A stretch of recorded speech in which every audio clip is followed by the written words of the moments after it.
Hello, and welcome to the EDS Client Tutorial 10.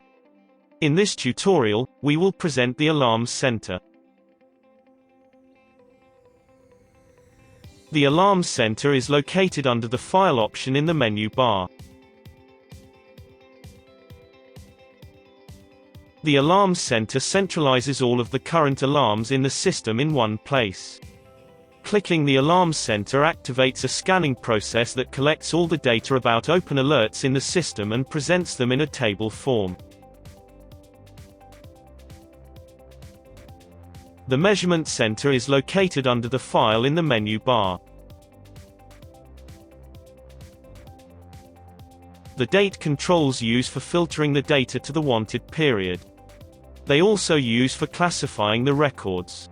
Choose a station from the drop-down.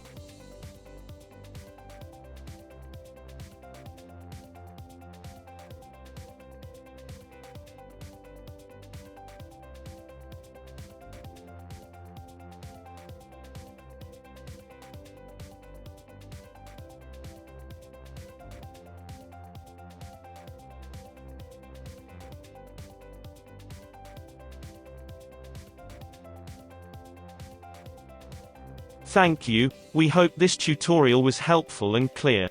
For more details, please go to our website.